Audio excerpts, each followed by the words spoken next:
back to the Cheese Pit. Another episode of Under the Hood with Timmy. Got another special guest, Roger Wasson from Springfield, Missouri. And we're going to touch on some stuff that we had a conversation with the Petty brothers earlier. And I'm going to lead straight into you was telling the story about putting those lifter bushings in. I'm always going to be asking you about the motor stuff. So you'd put them in there, and then when you go somewhere, you have to leave it idled up because why? Because of the lifters wasn't getting enough oil. I forget how many thousands, but the lifters had extra clearance because it wasn't probably a thou and a half. Yeah, and so he had the engine idle at 3,000 so that the oil would splatter on the lifters and keep the lifters oil. If you let it idle, the oil wouldn't splatter up to the lifters. It'd seize the lifter. So it had to keep it pumped up there. Yeah. So I know on the Hemis and on the engines I worked on, they idled at 3,000 RPM. So everybody else in the garage would be a normal 1,800, 2,000, something like that, and you was at $3,000. I was at $3,000. So a lot of people would always go, "Why you got them idled up so high?" And what was your answer? Because Chief said that's where it needed to be. And that's fine with me. And you knew the reason, yeah, but you weren't going to divulge. Yeah. That's it. Going along with that, one of our watchers or viewers on the Petty Brothers had dropped this off, and we're going to post it on there. But anyway, here we found a picture of you in 1970 working on the 40 car. It looks like y'all were right in the middle of an engine swap. Do you recall that? I mean, you probably won't, but I know that was one of many. Well, yes. I don't know why we had an engine swap. I really don't. But Chief really, before everybody started, everybody used to run a qualifying engine. And we're talking about Daytona. They used to run a qualifying engine. We're talking 70, 71. That's when I was there. And then they would take out the qualifying engine and put in the engine, the race engine. That was a practice up to a few years ago, yeah. We didn't do that. We put the engine in, and it stayed there. Unless you had issues. Unless we had issues. So we obviously must have had an issue with that, whatever that picture was. It must have been an issue with something. Okay. I don't want to put you on the spot, but your son has mentioned a story that you have never told us, so I'm going to steal it from the Petty Brothers, and I'd like you to tell the story about Martinsville and having to make the call because Dad had stayed home. All right, so you're at Martinsville. I'm at Martinsville. And what's going on? We're at Martinsville, and this is back when the Hemis were running. It had to be 1970, I guess. And at that particular time, they wanted to slow the cars down, so they had the restrictor plate, which was 1.25 inches restrictor plate for each of the holes. And so they did that at the short tracks as well as the speed. Okay, that's it. I would have never knew that.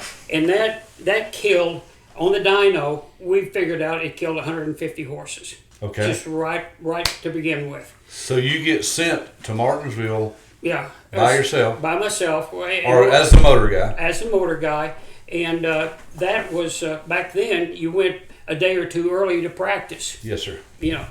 And we had run one or two other, I'm going to say short track. Anyway, we had run some other races, and Richard knew the response that it was going to be. The throttle response. The throttle response. Gotcha. And how much it was supposed to be. So he was focused on that and looking for that feeling. He was focused on that. So this is after they've added this plate to take away power. Yeah. And this is probably not more than a month later. Yes, sir. Because it takes. We tried a few other things in the manifold, and they caught us, and they caught everybody else. Getting creative. Just being creative and everything. And so your dad once again had this machine shop over in High Point. I wish I knew the name of it. If you do recall, we'll insert it in sometime. I don't know if any of us ever knew it. I just knew that the day he was gone, it was for something very creative. He comes back. And that night, he asked me, I was single, and all. He said, "I'll be back later." He said, "Will you show up here at the?" And I'm skipping now to the dyno. I'm coming to. Yeah, that's fine. I want to hear the story though. So he comes back, and we had a special carburetor. I'm sure you probably do too. We had a special carburetor that we ran on the dyno. Kind of your baseline. Yeah, kind of the baseline. So we took that carburetor off, and then he knocked the inserts out, and they had inserts. They built. I think Holly built this carburetor originally for Ford. Okay. And as you told me the last time, it had the Le Mans bowls. Yeah, just for hood clearance. For hood clearance, for the air cleaner and hood clearance. So we went in, and he had his room, and he knocked these inserts out. And I'd say the inserts are anywhere from an 1/8 inch to a 1/4 inch tall. Okay. And they had a funnel to go down, but that was for the funnel went down to 1 inch and I think 11/16. That's what it was. Okay.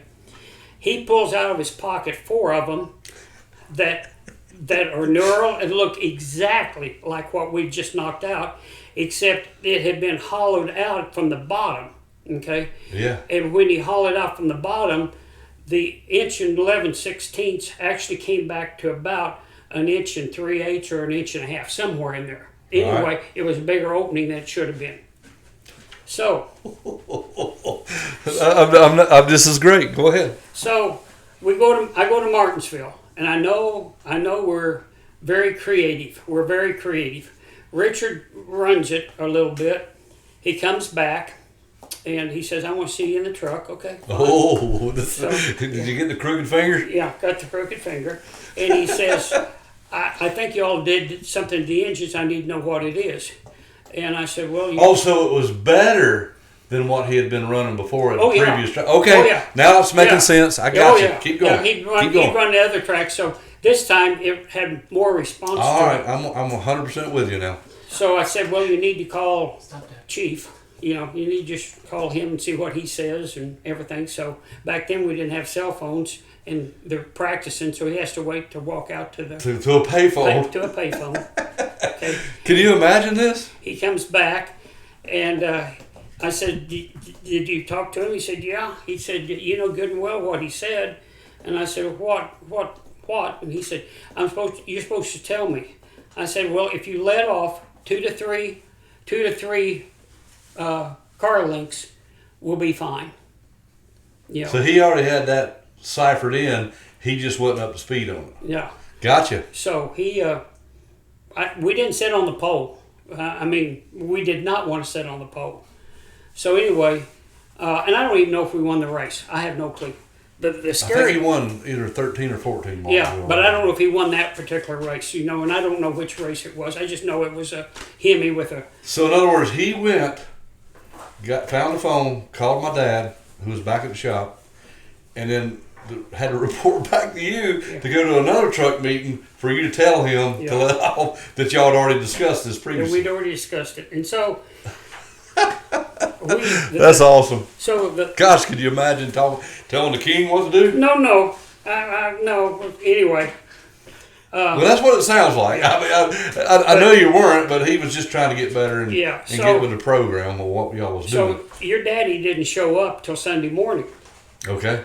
And I knew the engine was very creatively done, and I'm scared to death.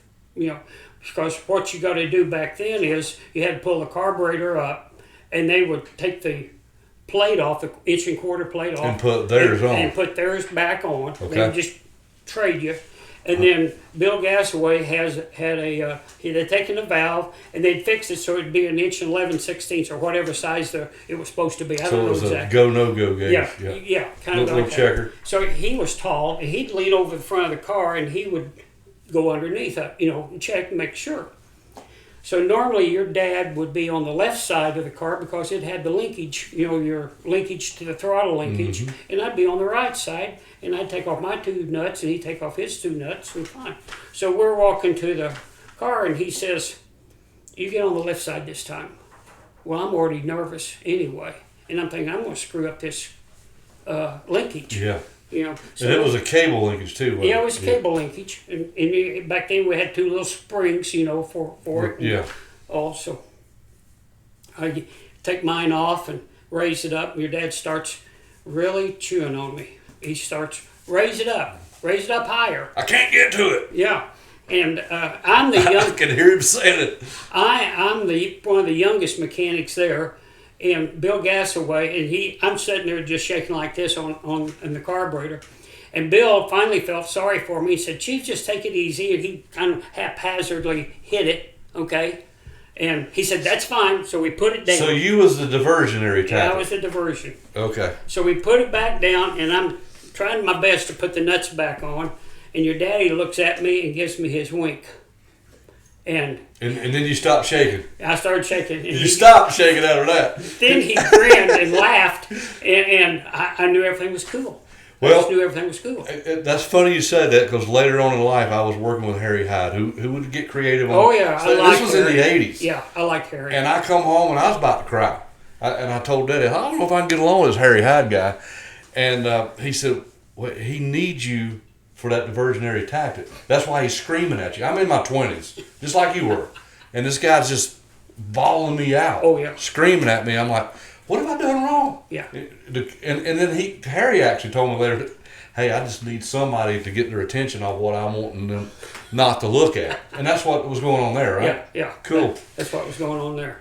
So. Well, I'm going to get off the racing deal for a minute.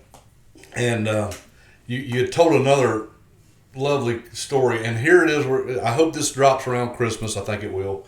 So Roger's got a really cool story about my mom and dad, and start from the beginning. You and Duck Holder, which is Donald Holder, that worked here, and you guys were both still single at the time. We were still single, and at that particular time, I think there was only 8 or 9 of us working here at that particular time. The whole outfit. The whole outfit.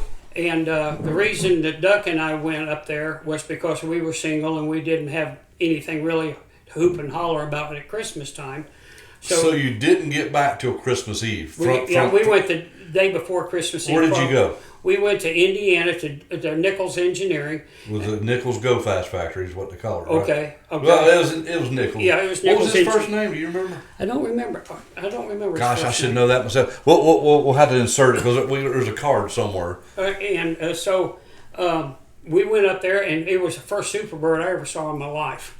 And this was for Dan Gurney? It was for Dan Gurney to run at Riverside. Of course, I didn't know And y'all was prepping the car here? Yeah, they prepped the car here. Because I would have never knew that. We got the car minus engine and transmission and drive shaft. So y'all had to put the drivetrain Yeah, in. we built the engine for it and all like that. And all like that. Did Wade get her all the running works for it and all that? Just Did like what now? Did Wade Thornburg do all the underworks? Yeah, I mean... I'm just using names that I remember. But yeah, Wade was here, Duck was here, of course Dale was here. I can't believe... Frank Ruth was in the engine room, as was John Coble. Those were the only 2 guys that were in the engine room. I was the 3rd guy or 4th guy, and that was it. So when did you guys get back to Level Cross? We got back around Christmas Eve, sometime mid-afternoon Christmas Eve. So it was Christmas Eve. It was Christmas Eve. This is going to be the good part. But go ahead. Christmas Eve. And your daddy was walking out and just kind of looked the car over. We didn't have a cover. So wait a minute. You guys got back to the shop, and they're still working at the shop on Christmas Eve with the rest of the guys. I guess. I don't remember that, but I just remember him walking out. But he's there at the shop. Yeah, he's there. Okay. He's there at the shop. And we was talking and everything, and this was only my 3rd or 4th week working there.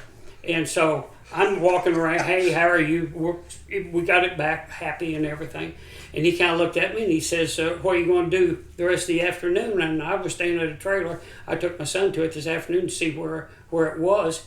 No kidding. And so he said, well, come on over to the house, which was an honor to me because your daddy and Richard were heroes to me. And I thought, boy, I get to walk actually in his house. So we went to the house and walked in there and everything. And your mama, Trish, bless her heart, she's the sweetest thing.